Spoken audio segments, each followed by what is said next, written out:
진노의 일곱 대접.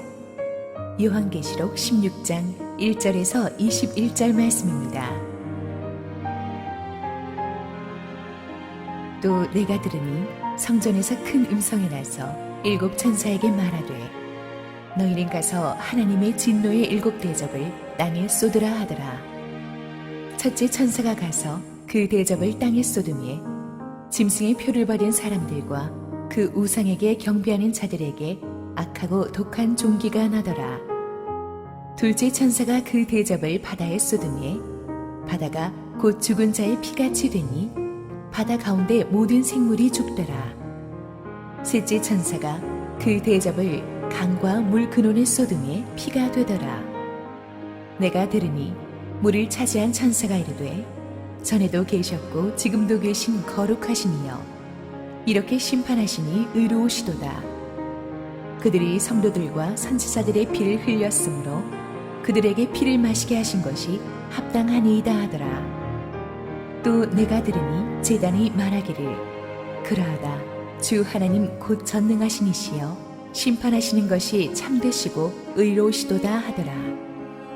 넷째 천사가 그 대접을 해에 쏟음에 해가 권세를 받아 불로 사람들을 태우니 사람들이 크게 태움에 태워진지라.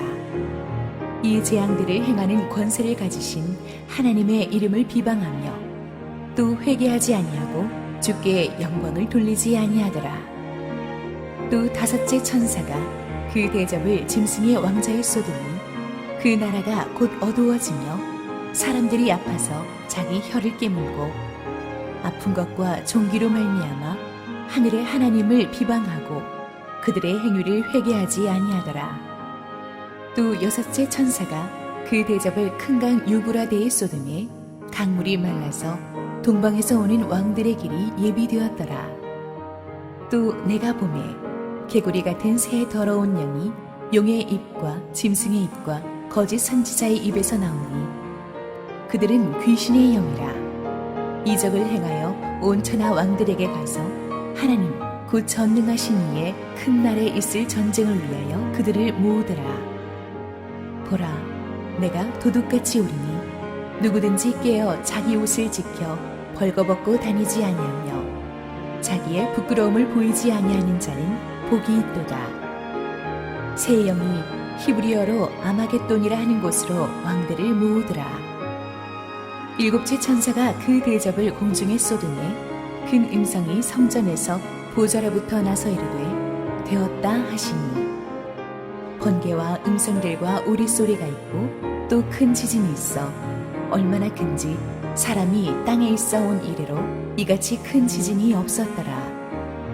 큰 성이 세 갈래로 갈라지고 만국의 성들도 무너지니 큰 성 바벨론이 하나님 앞에 기억하신 바 되어 그의 맹렬한 진노의 포도주잔을 받으며 각 섬도 없어지고 산악도 간데 없더라. 또 무게가 한 달란트나 되는 큰 우박이 하늘로부터 사람들에게 내리매 사람들이 그 우박의 재앙 때문에 하나님을 비방하니 그 재앙이 심히 크미러라. 할렐루야. 우리 하나님께 감사와 영광의 박수를 드리겠습니다. 우리 교회가 부흥했다는 것을 우리 어린이 뮤찬팀을 보니까 알겠습니다. 애들이 얼마나 이쁘고 참 발랄한지 모르겠습니다. 아이들 찬양은 굉장히 귀엽고 발랄했는데 오늘 설교 본문은 굉장히 무겁고 무섭습니다. 함께 기도하시고 하나님 말씀 듣겠습니다. 사랑하는 아버지, 은혜를 감사합니다. 마지막 시대를 살아가는 우리에게 오늘도 요한계시록의 은밀하고 그러나 분명한 메시지를 들려주심에 감사합니다. 시대를 분별하며 사는 하나님의 백성들 되게 하여 주옵소서. 예수님의 이름으로 기도했습니다. 아멘. 무엇이든지 이 시작이 있으면 끝이 있는 법입니다. 태어날 때가 있으면 반드시 죽을 때가 있습니다. 입학이 있으면 졸업이 있게 마련이고 입사할 때가 있으면 반드시 퇴사할 때가 옵니다. 권력을 잡는 때가 있으면 반드시 그 권력을 놔야 될 때가 옵니다. 이 역사도 이 시작이 있었으니만큼 반드시 끝이 있습니다. 유한한 인간이 끝없이 착각하는 것은 자신이 무대에서 언젠가는 내려와야 된다는 것을 모르고 있는 것입니다. 그래서 끝도 없이 권력과 돈과 인기를 추구하며 살아갑니다. 그것이 얼마나 순식간에 끝날 수 있는지를 잘 모르는 것입니다. 그러나 천지 만물을 창조하심으로써 우주의 역사를 시작하신 하나님께서는 반드시 이 역사에 마침표를 찍으실 것입니다. 하나님께서 이 세상을 창조하실 때 우리와 의논하지 않으셨듯이 이 역사를 끝내실 때도, 이 세상을 끝내실 때도 그분의 뜻대로 행하실 것입니다. 그리스도의 재림이 바로 이 세상의 끝이라고 성경은 말하고 있는데, 신약 성경 260장 중에서 무려 318번이나 언급되어 있는 것이 바로 주님의 재림입니다.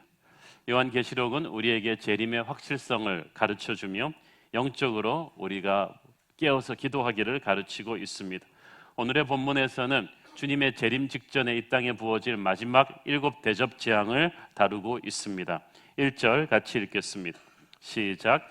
또 내가 들으니 성전에서 큰 음성이 나서 7 천사에게 말하되 너희는 가서 하나님의 진노의 7 대접을 땅에 쏟으라 하더라.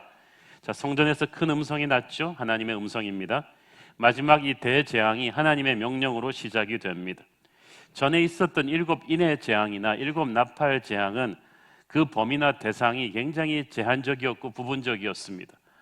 배들의 3분의 1이 깨진다거나 땅의 3분의 1이 파괴된다거나 이렇게 제한적이었습니다.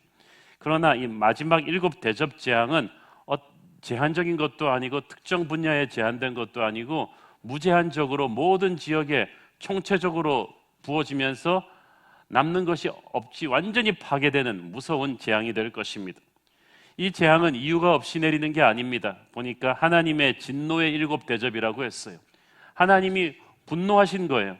하나님의 분노의 폭발입니다. 세상에 가득한 죄로 인해서 쏟아지는 하나님의 분노 때문에 일어나는 재앙입니다. 그러니까 이 심판은 정의를 집행하는 거예요. 계시록을 읽던 당시 초대교회 성도들은 그 헬레니즘의 사상에 따라서 우주의 원리를 이해했습니다. 이에 의하면 우주는 물과 땅과 바다와 공기, 이 4가지로 구성되어 있다고 했습니다. 그런데 이 마지막 재앙들이 바로 이 4가지, 물과 땅과 바다와 공기를 때리고 들어옵니다. 첫 번째 재앙을 봅니다. 2절 읽겠습니다. 시작. 첫째 천사가 가서 그 대접을 땅에 쏟음에 짐승의 표를 받은 사람들과 그 우상에게 경배하는 자들에게 악하고 독한 종기가 나더라. 자, 첫 번째 재앙은 땅에 쏟아집니다. 여기서 말하는 땅은 어둠의 세상 권세가 장악하고 있는 이 세상 전체를 말하는 것입니다. 특히 땅에서도 사람들에게 이 재앙이 부어지고 있습니다. 짐승의 표를 받은 사람들, 짐승의 우상에게 경배한 사람들입니다. 계시록에서 계속 등장하는 짐승이라는 표현은 예배를 받기 원했던 로마 황제를 가리킵니다. 이 황제의 이름의 게마트리아 숫자가 666이라는 것을 우리가 계시록 13장을 다룰 때 배웠습니다. 이 666의 짐승의 이름에게 절하지 않는 자는 당장 생계가 막막해지게 되었습니다. 로마에서는 어느 도시에든지 상인조합 길드가 있었는데 이 길드에 가입하지 않으면 먹고 살기가 어려워집니다. 그런데 황제 숭배를 해야 이 길드에 가입할 수가 있거든요.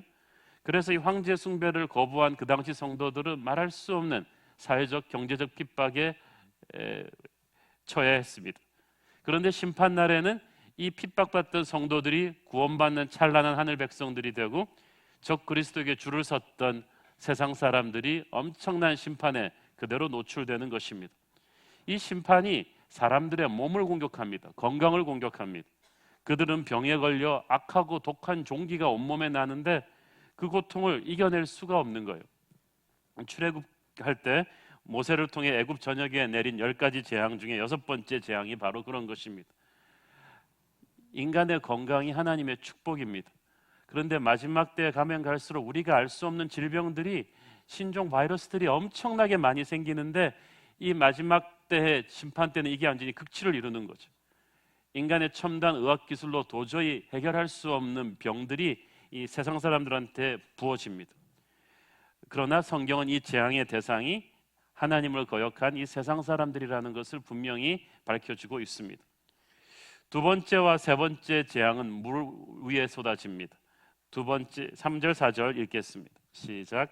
둘째 천사가 그 대접을 바다에 쏟음에 바다가 곧 죽은 자의 피같이 되니 바다 가운데 모든 생물이 죽더라. 셋째 천사가 그 대접을 강과 물 근원에 쏟음에 피가 되더라. 여기서 바다와 강과 물 근원, 인간이 물 없이 살 수 없는데 이 물이 피가 되는 엄청난 재앙이 쏟아집니다. 그런데 이 바다, 이 강과 물은 이 세상의 모든 열방과 나라들을 또 상징하는 것이기도 합니다. 이 악한 세상 권세가 6절을 보니까 성도들과 선지자들의 피를 많이 흘렸기 때문에 이런 재앙을 받는다고 되어 있습니다. 그러니까 그들이 저지른 죄의 대가를 치르는 것이기 때문에 그 심판이 의롭고 정당하다는 것입니다. 이때까지는 세상에 살면서 의인이 반드시 흥하고 악인이 반드시 망하지 않았습니다. 오히려 그 반대의 케이스가 비일비재했습니다. 그러나 마지막 심판 때는 하나님께서 모든 악인들에게 한 명의 예외도 없이 구체적이고 정의로운 심판을 집행하실 것입니다. 7절에 보면은 제단이 말하기를 하나님의 심판이 의롭다고 했어요. 이 제단은 성도들의 기도가 쌓인 곳입니다. 순교자들의 부르짖음이 쌓인 곳이에요.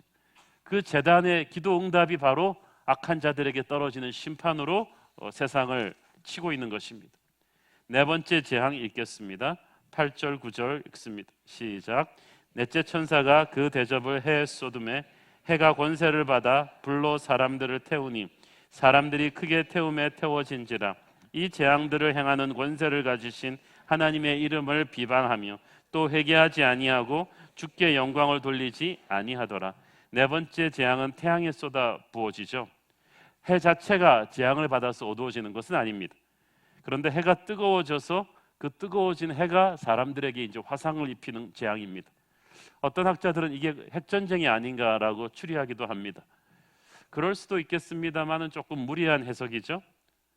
당장 지구와 태양의 거리가 조금만 가까워져도 지구가 화덕처럼 뜨거워지면서 이런 일이 벌어집니다. 햇볕을 쐬는 것은 인간에게 축복이었습니다. 광합성 작용, 비타민 D가 막 생성이 되고 햇빛은 우리에게 얼마나 큰 축복입니까? 그런데 우리에게 축복이 되던 그 해가 이제는 재앙의 도구로 바뀌게 됩니다. 근데 중요한 것은 이 무서운 재앙을 당하면서도 이 9절에 보니까 그들이 회개하지 않았다고 되어 있죠. 이 마지막 때로 갈수록 세상 사람들에게서 일어나는 징조 중에 하나가 죄가 많아진과 동시에 죄의식이 없어집니다. 뻔뻔해집니다. 말씀을 듣고도 그게 자기한테 적용되는 건 줄 모릅니다. 예수 안 믿는 사람들도 그렇고 예수 믿는 사람들도 점점 죄의식이 없어져요. 진정한 회개를 부르짖는 설교나 그런 것이 교회 안에서 사라지게 됩니다. 이 고통의 원인이 자신의 죄 때문임을 알고 회개하면 구원받을 수 있었는데 그러지를 않은 거예요. 이 죄인들의 문제가 바로 이런 거예요. 고난을 당해서 이렇게 회개를 하는 것이 아니라 더 강팍해집니다. 다섯 번째 재앙 10절 읽겠습니다. 시작. 또 다섯째 천사가 그 대접을 짐승의 왕자에 쏟으니 그 나라가 곧 어두워지며 사람들이 아파서 자기 혀를 깨물고. 다섯 번째 재앙은 짐승의 왕자, 적 그리스도의 헤드쿼터의 다이렉트로 떨어집니다. 이 다섯 번째 재앙으로 인해서 세상 권세에 줄 섰던 사람들이 자기 혀를 깨물 정도의 이 극심한 고통에 시달리게 됩니다. 이 적 그리스도의 이 헤드쿼터는 역사 속에서 계속 그 자리를 옮겨가죠. 모세가 이스라엘 백성들을 데리고 출애굽할 때는 적 그리스도의 왕자가 바로 이집트 바로의 보좌였습니다. 그런데 그 이집트가 하나님을 대적하니까 하나님께서 10개의 재앙으로 이집트를 치시죠. 요한계시록의 성도들의 이 시대에는 적 그리스도의 보좌는 바로 황제 숭배를 받기 원했던 로마 황제의 왕궁에 있었습니다. 로마가 결국은 하나님의 심판을 받죠. 지금은 이 짐승의 왕좌가 어디에 있는 것 같습니까? 이 마지막 시대는 이 짐승의 왕좌가, 이 보좌가 특정 국가나 어떤 지역에 있는 것이 아니라 전 세계 곳곳에 진을 치고 있는 것 같습니다. 그러니까 이 마지막 재앙이 전 세계로 쏟아지고 있는 거예요. 근데 놀라운 것은 사람들이 역시 회개하지 않습니다. 11절 시작. 아픈 것과 종기로 말미암아 하늘의 하나님을 비방하고 그들의 행위를 회개하지 아니하더라. 역시 다시 한번 반복되죠. 극심한 고난 속에서도 그들은 하나님의 손길을 보지 못합니다. 더 회개하지 않고 마음이 강팍해져 갑니다. 여섯 번째 재앙이 옵니다. 12절 읽겠습니다. 시작. 또 여섯째 천사가 그 대접을 큰 강 유브라데에 쏟음에 강물이 말라서 동방에서 오는 왕들의 길이 예비되었더라. 이 유브라데는 이스라엘 국경 최북단의 강이거든요. 계시록을 읽는 당시 초대교회 성도들에게는 유브라데 강이 마른다는 것은 로마 제국의 방위선이 무너진다는 것을 의미했을 거예요. 그때 이미 로마 제국은 게르만족들과 훈족들과 그리고 수많은 이방족들로부터 이 국경을 넘어오는 침략을 많이 받고 있었는데, 특히 동방에서 오는 왕들은 그 동쪽에서 1세기경에 끊임없이 엄청난 마병대를 가지고 로마를 위협했던 파르티아 제국을 아마 연상케 했을 것입니다. 하지만 오늘을 사는 우리에게 있어서 이 본문이 가지고 있는 메시지는 그보다 훨씬 더 큰 것입니다. 이 본문은 종말의 마지막 전쟁, 아마겟돈 전쟁을 예언하고 있는 것입니다. 어떤 사람들은 이 아마겟돈 전쟁을 중동에서 일어날 제3차 세계대전으로 해석하기도 합니다. 90년대에는 걸프 전쟁을 아마겟돈 전쟁이라고 해석한 사람도 있었지만 걸프전이 너무 빨리 끝나는 바람에 아니라고 또 입장 변경을 하기도 했습니다. 이것을 그렇게 문자적으로 우리가 아는 국지적인 전쟁으로 보기보다는 크게 상징적으로 보는 것이 옳습니다. 왜냐하면 16절을 읽겠습니다. 시작. 새 영이 히브리어로 아마겟돈이라 하는 곳으로 왕들을 모으더라. 자, 보세요. 집결지가 아마겟돈이에요. 근데 아마겟돈은 히브리 말로 무깃도 산이라는 곳입니다. 근데 실제로 우리 이제 가을에 성지순례 가시는 분들은 가보겠지만은 샤론 평야와 이스라엘 골짜기 사이에 무깃도라는 지역이 실제로 있습니다. 거대한 평원인데요, 굉장히 핵심적인 팔레스타인의 전략적인 요충지이기 때문에 알렉산더 대왕도 세계를 제패하는 자는 반드시 이 무깃도를 잡으라고 되어 있어요. 지키기는 쉽고 공격하기는 굉장히 어려운 천혜의 전략적인 요충지입니다. 그러니까 아시아와 유럽과 중동을 엮는 아주 중요한 요충지인데, 그래서 이스라엘은 많은 전쟁을 바로 이 무깃도 평원에서 치렀습니다. 이 무깃도에서 지면 약속의 땅 전체가 무너져요. 자, 그런데 무깃도는 산이 아니라 평원이에요. 그런데 아마겟돈은 무깃도 산이라고 말했거든요. 왜 그렇겠습니까? 그것은 이게 실제 무깃도 그 장소를 말하는 것이 아니라 마지막 전쟁이 일어난다는 그 상징적인 의미를 말하는 거예요. 아마겟돈이라는 것이 이 땅에 존재하지 않는 거거든요. 그래서 성경에서 대부분은 산은 하나님의 군대와 적대 세력의 결전장으로 표현할 때 산이라고 합니다. 그러므로 굉장히 전략적으로 중요한 어떤 곳에서 지구 종말의 큰 전쟁이 이제 오겠다는 것을 말해주고 있는 것입니다. 이 전쟁의 배후에 마귀들이 있습니다. 13절 읽겠습니다. 14절, 13, 14절 시작. 또 내가 보매 개구리 같은 새 더러운 영이 용의 입과 짐승의 입과 거짓 선지자의 입에서 나오니 그들은 귀신의 영이라. 이적을 행하여 온 천하 왕들에게 가서 하나님 곧 전능하신 이의 큰 날에 있을 전쟁을 위하여 그들을 모으더라.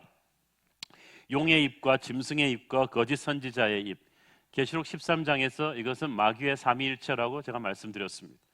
하나님이 성부, 성자, 성령으로 존재하시듯이 마귀도 용과 짐승과 거짓 선지자의 삼위로 활동하는데, 이들이 반지의 제왕에 나오는 그 마지막 최후 결전처럼 동원할 수 있는 모든 세상의 악한 군대들은 다 모아서 마지막 전쟁을 이렇게 준비한다는 것입니다. 그날은 무서운 날이 될 것입니다. 자, 7번째 재앙이 계속 옵니다. 17절 읽습니다. 시작. 7째 천사가 그 대접을 공중에 쏟음에 큰 음성이 성전에서 보좌로부터 나서 이르되 되었다 하시니. 자, 7째 재앙이 공중에 쏟아졌다고 했죠. 여기서 공중이라는 것을 우리가 흔히 생각하는 하늘, 스카이라고 보면 안 됩니다.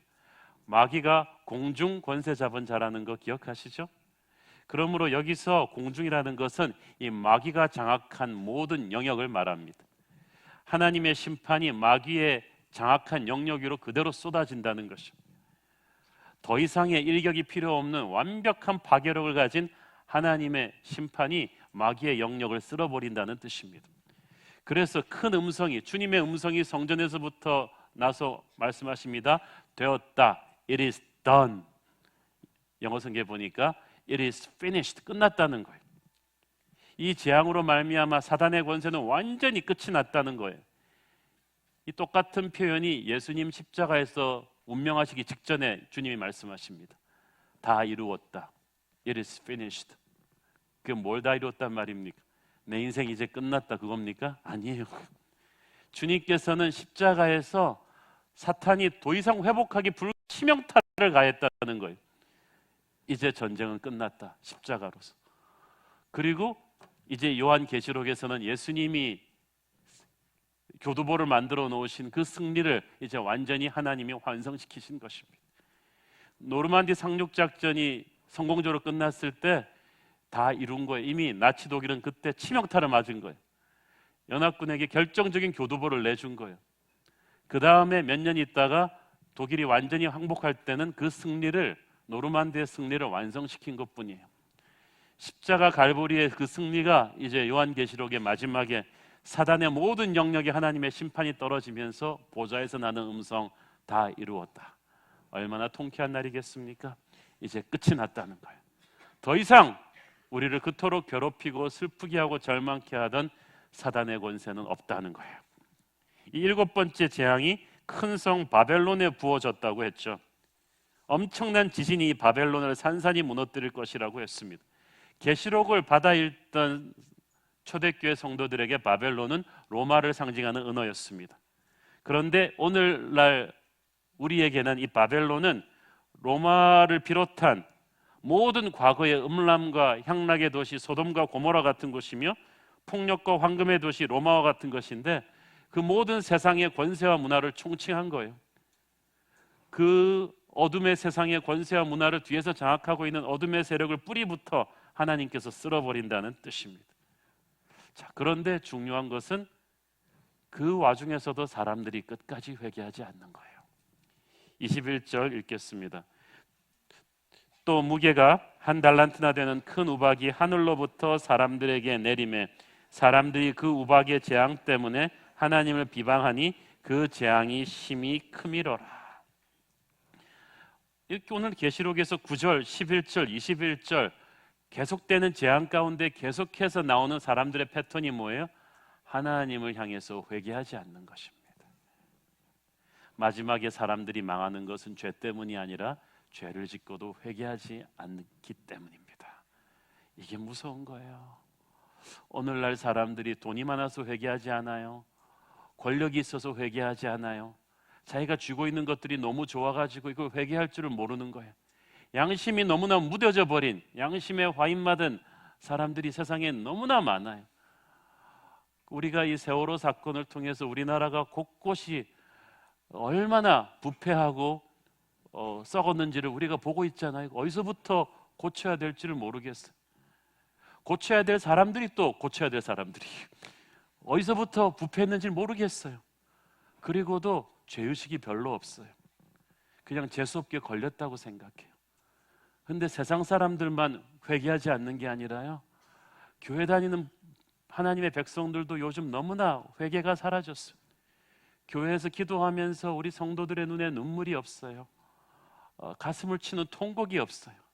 주님의 말씀을 듣고도 너무 세련되게 예수를 믿어요. 자신의 죄가 얼마나 추악한지를 잘 모르고 있어요. 그러면 영성이 병든 거예요. 사랑하는 여러분, 마지막 때가 되면 될수록 우리는 주님 앞에 우리의 모습을 정직하게 회개하는 그런 모범을 보여야 할 줄로 믿습니다. 그게 진짜 하나님의 백성이에요. 마지막 때를 기다리는 최선의 준비, 15절에 나옵니다. 15절 같이 읽겠습니다. 시작. 보라, 내가 도둑같이 오리니 누구든지 깨어 자기 옷을 지켜 벌거벗고 다니지 아니하며 자기의 부끄러움을 보이지 아니하는 자는 복이 있도다.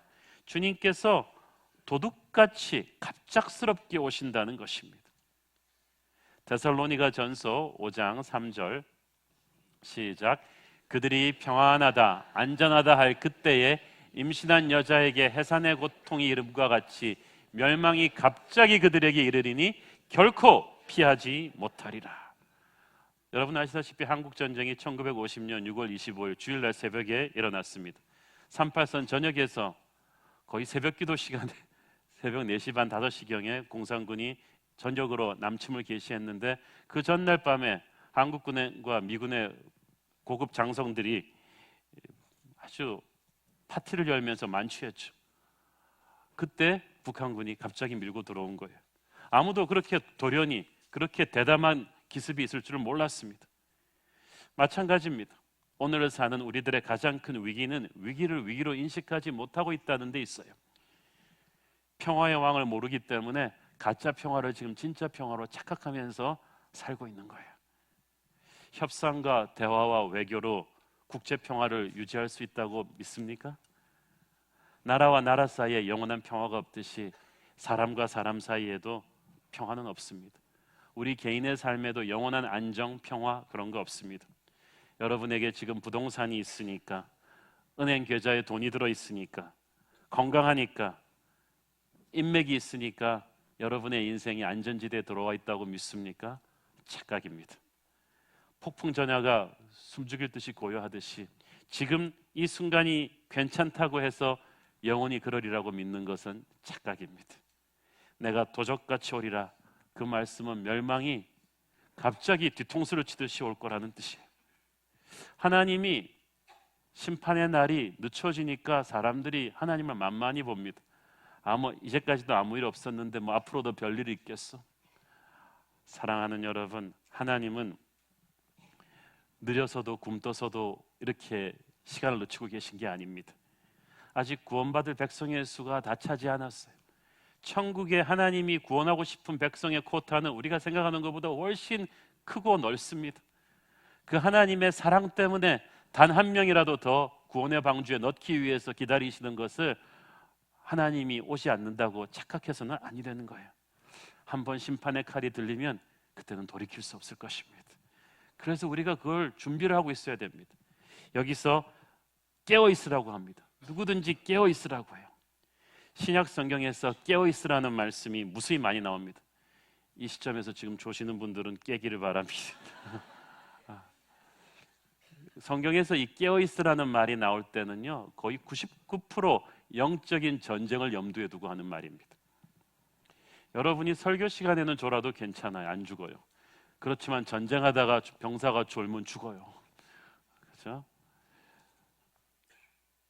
베드로전서 5장 8절 읽어보겠습니다. 시작. 근신하라 깨어라 너희 대적 마귀가 우는 사자같이 두루다니며 삼킬 자를 찾나니. 우는 사자같이 두루다니며. 여러분, 혹시나 잊으셨나 싶어서 말씀드리는데, 세상에서 가장 추악하고 잔인하고 집요하고 똑똑한 암살자가 여러분을 노리고 있습니다. 마귀가 여러분을 노리고 있습니다. 여러분 정신 차리셔야 합니다. 여러분, 미국 외교관들은 해외에서 가장 많이 몸조심을 하는 사람들입니다. 이슬람 테러리스트들이 노리고 있다는 걸 알기 때문이에요. 굉장히 몸조심을 해요. 그런데 영적인 전쟁에서요, 우리 새로운 교회 성도들처럼 성령 충만한 사람을 마귀가 노리고 있다는 걸 여러분이 모르십니까? 알고 있다면 정신을 바짝 차려야 합니다. 여기서 깨어있으라는 것은 그런 위기의식 속에서 병사가 정신을 차리고 있으라는 의미예요. 그래서 여기서 깨어있으라는 말은 그냥 눈 뜨고 있으라는 얘기가 아니라 반격할 준비를 하고 있으라는 거죠. 방어할 준비, 반격할 준비를 하고 있으라는 말이에요. 그래서 이 베드로전서 말씀에 근신하라 깨어라라는 말이 나오죠. 근신하라, be self-control. 자기를 절제하고 통제하고 준비해가지고 어떤 상황이 일어나도 바로 반격할 수 있도록 준비하라는 것입니다. 병사가 다른 일로 힘 낭비, 시간 낭비하고 있으면요, 전투 상황에서 제대로 힘을 못 씁니다. 제가 한 달 전에 어떤 신문을 봤는데, 요새는 우리나라 남자 병사들도 내무반대 들어와서는 틈틈이 스키는 로션을 바르고 이렇게 피부 관리를 한다는 거죠. 내가 우리나라 군대가 왜 이렇게 당나라 군대가 되려고 하나 생각이 들었어. 전투병이 지금 피부가 무슨 소용이 있어요? 죽느냐 사냐인데. 병사는 전투력에 집중해야만 됩니다. 마귀는 우리의 집중력을 분산시키기 위해서 세상을 매력적으로 보이게 합니다. 눈에 뜨는 악한 죄를 짓게 하는 게 아니에요. 괜찮고 매력적으로 보이는 많은 것들에 우리의 관심을 흐트러뜨려서 가장 소중한 하나님의 것에 집중할 힘을 없애버리는 거예요. 이것저것 관심 가지느라고 너무 시간 낭비, 정신 낭비, 돈 낭비를 한 거예요. 마귀는 세상을 매력적으로 만들어 놓습니다. 악한 것을 악하다고 말하지 않아요. 선한 것을 악하다고 말해요. 악한 것은 더 악하게 만들죠. 그러니까 정신을 차려야 합니다. 유행이라고 다 따라하지 말고, 친구들이 가자는 대로 다 가자하지 말고, 뉴스에서 하는 말이라고 다 믿어서는 안 돼요. 영적인 분별력을 가지고 우리는 이 시대를 살펴야만 합니다. 이 세상이 전쟁터와 같기 때문에 하나님은 그리스도의 군사된 우리가 철저하게 자신을 통제해서 준비를 해놓기를 원하는 거예요. 선수는요, 뛰어난 선수는 항상 옵시즌에도 자기 몸 관리를 합니다. 그래서 감독이 언제든지 이 사람을 경기에 투입할 수 있도록. 영성이란 삶이거든요. 내 영적인 컨디션을 항상 최상으로 끌어올려 놓는 것. 그래서 주님이 언제든지 나를 투입할 수 있는 것. 이게 바로 영적으로 살아있는 사람, 깨어있는 삶이에요. 이렇게 영적으로 깨어있어야 마귀에게 휘둘리지 않고 하나님의 뜻에 투입될 수가 있어요. 영적으로 깨어있는 이유는 그 두 가지예요. 마귀의 올무에 잡히지 않고 하나님의 뜻을 즉각적으로 행할 수 있는 능력을 항상 준비하기 위함이죠. 디모데후서에 나옵니다. 디모데후서 2장 26절 시작. 그들로 깨어 마귀의 올무에서 벗어나 하나님께 사로잡힌 바 되어 그 뜻을 따르게 하실까 함이라. 내가 영적으로 깨어 있어야 마귀의 올무에 벗어나 있죠. 쉽게 말해서 여러분이 영적으로 자고 있으면요, 마귀의 올무에 잡혀 있는 거예요. 근데 영적으로 깨어 있어야 올무에서 벗어나서 하나님께 사로잡힐 수가 있어요. 그래서 하나님이 원하시는 것을 내가 바로바로 행할 수가 있는 거예요. 어떤 사람은 마음에는 하고 싶어도 육신이 안 따라줘요. 이게 지금 훈련을 안 시켜놔가지고 영적인 잠을 잤기 때문에 이렇게 몸을 안 만들어 오는 선수는요, 아무리 잘 뛰고 싶어도 그라운드에서 발이 안 움직입니다. 몸을 만들어야 돼요. 여러분이 주님께 쓰임 받고 싶다면 영적으로 깨어 있으셔야 돼요. 컨디션을 만들어 놔야 돼요. 영적으로 깨어 있다는 것은 24시간 그런 의미에서 주님과 동행하는 것입니다. 데살로니가전서 5장 10절 시작. 예수께서 우리를 위하여 죽으사 우리로 하여금 깨어 있든지 자든지 자기와 함께 살게 하려 하셨느니라. 이 말이 너무너무 멋있지 않습니까? 우리가 깨어 있든지 자든지. 여러분, 잘 때는 성령 충만 안 해도 된다고 생각해요? 꿈이니까 뭐 딴 거 해도 됩니까? 저는 꿈속에서도 예수님의 이름을 여러분이 부르기를 원합니다. 내가 깨든지 자든지 항상 주님과 함께 살게 하려 합니다. 날마다 예수님을 바라보는 삶. 그래서 그러기 위해서는 우리가 이 땅에서의 그 취미나 여러 가지 일들에 너무 몰입하지 않는 게 좋아요. 야구 선수들은요, 진짜 잘하는 사람들은 밥 먹으면서도 야구를 생각한대요.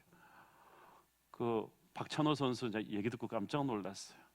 밥 먹을 때 국그릇과 밥그릇을 놓고 이게 인코스로 아웃코스로 들어오는 이 공을 본다는 거예요. 각도를. 그러면서 밥을 먹는 거예요. 장조림 여기다 놓고 이게 커브로 오는가 슬라이드로 오는가 이걸 생각하면서 밥을 먹는다는 거야. 와, 야구가 성육신 된 사람이야. 이 사람은 24시간 그냥 그걸 생각하는 거예요.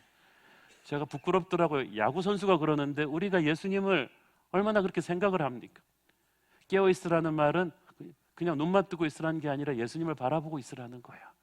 그 예수님을 바라보는 데 있어서 방해가 된다면 괜찮은 취미생활이나 이런 것들도 놓을 수 있어야 돼요. 크리스찬도 취미생활 할 수 있죠. 골프도 치시고 음악 감상도 하시고 자전거도 타시고 우표 수집도 하시고 좋죠. 그러나 그게 도가 지나쳐서 나 그거 없이는 못 산다 할 정도가 되면 중독입니다. 우리가 중독돼야 될 건 예수 그리스도뿐입니다. 감자는 어디를 잘라도 감자인데 크리스찬은 어디를 잘라도 예수의 냄새가 나야 돼요. 깨어있다는 것은 예수님을 항상 바라보는 거예요. 마귀는 우리의 마음과 생각을 공격하거든요. 여러분, 우리의 마음은 무쇠가 아닙니다. 우리가 지켜야 합니다. 우리의 마음과 생각을 혼돈스럽게 하거나 더럽게 하지 말아야 돼요. 그래서 너무 부정적인 사람들, 세상적인 사람들의 가십에 너무 오래 동참하시면 안 돼요. 식사도 절제해서 드시고 자기를 만들어야 돼요. 우리 한국 분들은 너무 요새 식탐이 많으세요. 그냥 맛있는 데 막 찾아다니는데 거기다 막 목숨 건 사람들이 있어요. 그냥 있는 거 가볍게 드세요. 말씀과 기도로 또 들어가는 시간을 충분히 가져야만 합니다. 깨어있기 위해서는요, 우리가 쉬지 않고 기도해야 돼요. 항상 기도하는 자야말로 영적으로 깨어있는 자입니다. 기도하는 영혼, 하나님과 교통하는 영혼이 잠들 수가 없어요. 기도하는 영혼을 가진 자가 계속해서 범죄하며 하나님의 이름을 더럽힐 수는 없는 거예요. 겟세마네 동산의 제자들은 깨어 기도하지 못했기 때문에 자기들이 원치 않는 일을 해버렸어요. 십자가의 주님을 보고 얼굴길에 도망갈 수밖에 없었어요. 영적으로 잠자는 자는 위기가 닥칠 때 완전히 본능적으로 반응해요. 무너지고 말아요. 그래서 우리가 몸부림을 쳐서 기도하는 시간을 만들어야 돼요. 어저께 우리가 세월호 사건 애도하는 의미에서 전체 공동체 야외를 캔슬했는데 저는 이때가 기회다 싶어서 목사님들 데리고 기도원을 갔어요. 우리가 그동안 사역에 너무 바빠서 기도를 못해서 계속해서 같이 교회를 위해서 기도하고 서로를 위해서 기도하고 개인 기도하고 함께 뜨겁게 안수하고 기도했는데, 그리고 오늘 아침에 내려왔는데 얼마나 마음이 좋은지 모르겠어요. 여러분, 오늘날의 교회들이 차가워진 이유는 기도의 열기가 식었기 때문이에요. 오늘날의 교회들이 영적으로 잠들어 있는 이유는 기도하지 않기 때문이에요. 목사들이, 장로들이, 집사들이 기도하지 않아요. 직장일이나 가정살림 때문에 바빠서 기도 못하는 것만은 아닙니다. 어떨 때는 교회 일하다가 바빠서 기도 못해요. 당장 안 급하니까 기도는 항상 미뤄질 수 있고 생략될 수 있습니다. 그러나 기도하지 않는 성도는 영적인 잠을 잡니다. 사탄이 조금만 건드리면 병든 닭처럼 툭 넘어지게 돼 있어요. 기도하지 않으면 우리 마음의 분노가 해결되지 않아요. 기도하지 않으면 분열과 다툼이 계속해서 일어나요. 그래서 여러분이 영적으로 병이 들었다 싶으면 절실히 기도해야만 합니다. 우리 교회도 중직자들부터 다시 한번 기도의 열기가 회복되기를 바랍니다. 마지막으로 의의 옷을 준비하라고 했어요. 15절 다시 한번 읽어볼까요? 시작. 보라, 내가 도둑같이 오리니 누구든지 깨어 자기 옷을 지켜 벌거벗고 다니지 아니하며 자기의 부끄러움을 보이지 아니하는 자는 복이 있도다. 여기서 계시록에서 옷은 성도들의 의로움입니다. 그것은 예수 그리스도의 보혈이에요. 마태복음 22장에 보면은 임금이 청한 혼인잔치에 임금이 주신 의복을 입지 않고 자기 집에서 좋은 의복 입고 갔다가 쫓겨난 사람이 있었죠. 중요한 메시지예요. 임금의 잔치의 예복은 임금님이 주시는 옷을 입어야 돼요. 자기의 의복을 입고 들어가면 안 돼요. 우리는 우리의 의로운 행위와 선한 업적으로 하늘나라 들어가는 구원받는 게 아니에요. 우리는 하나님이 주신 예수 그리스도의 보혈의 공로로 천국에 들어가는 거예요. 그래서 교회는 착한 사람들이 나오는 소셜 클럽이 아닙니다. 사회적인 어떤 클럽이 아니고 교회는 보혈을 통과한 구원받은 하나님의 백성들이 있는 곳입니다. 그러므로 여러분이 몸이 교회에 있다고 해서 반드시 구원받은 것은 아니죠. 여러분은 교회에 나오면서 한 분도 남김없이 복음을 듣고 예수 그리스도의 복음으로 구원받은 사람들이길 바랍니다. 자, 그런데 여기서 말하는 것은 이미 구원받고 은혜의 옷을 입은 성도들이 그 옷이 더러워지지 않도록 깨어 지켜야 합니다. 그렇지 않으면 부끄러움을 당하게 될 것이라고 합니다. 거룩과 순결을 추구하라는 거예요. 은혜로 구원받았다고 해서 크리스찬들이 함부로 막 살아도 되는 거 아니에요. 그게 구원파 이단의 교리예요. 구원받았으니까 함부로 살아도 그런 게 어디 있어요. 구원받았으면 구원에 합당한 열매를 맺어야 돼요. 나 같은 죄인 살리신 주님의 은혜에 감사한 마음으로 그분이 주시는 성령의 능력으로 거룩한 삶을 살아야 돼요. 세상과 차별화된. 기독교의 가장 무서운 적은 외부의 핍박이 아닙니다. 내부의 부패입니다. 거룩은 능력이거든요. 오늘날 교회가 능력이 사라진 것은 거룩이 사라졌기 때문입니다. 교회가 아무리 크고 사람이 많아도요, 거룩을 잃어버리면 기름 부으심을 잃습니다. 사탄이 제일 우습게 보는 교회가 거룩을 잃어버린 교회예요. 우리가 유혹에 빠지고 시험에 넘어지고 거룩을 잃어버릴 때 교회가 흔들립니다. 주님의 영광이 땅에 떨어집니다. 이 마지막 시대에 이 계시록에서 계속해서 주님이 교회들에게 주시는 당부가 무엇입니까? 니들 큰 건물 지어라? 사람 많이 모아라? 아니에요. 거룩한 주님의 군대가 되라. 순결한 신부들이 되어라. 깨어있는 주님의 군대가 되어라. 이것이 역사를 지키는 마지막 주님의 파수꾼들에게 주신 사명입니다. 많은 사람들이 주님이 언제 다시 오실까 하는 질문을 많이 합니다. 그러나 계시록의 메시지는 주님이 언제 다시 오실까가 아니라 다시 오실 주님 앞에 너는 어떤 모습으로 서 있을 것이냐, 그거예요. 세상이 어떻게 끝나든 저는 우리가 주님 앞에서 부끄러움이 없이 설 수 있게 되기를 원합니다. 마지막이 가까울수록 가짜 복음이 판을 칠 것입니다. 가짜 메시지와 크리스천들이 판을 칠 것입니다. 우리는 우리의 귀를 즐겁게 하는 자극적이고 솔깃한 메시지보다 우리의 거룩함을 눈물로 촉구하시는 주님의 음성 앞에 심각하게 응답할 수 있어야만 합니다.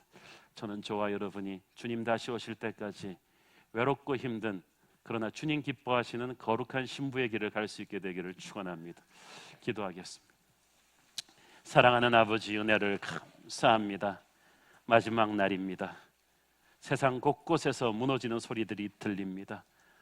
불의와 부패가 이 땅 곳곳에서 판을 치고 욕심과 증오와 미움이 너무나 많은 이 시대를 살면서 우리가 정신 차리게 하여 주옵소서. 깨어서 마지막 때를 기다리게 하옵소서. 우리 자신을 돌아보며 거룩한 주님의 신부로 서게 하옵소서.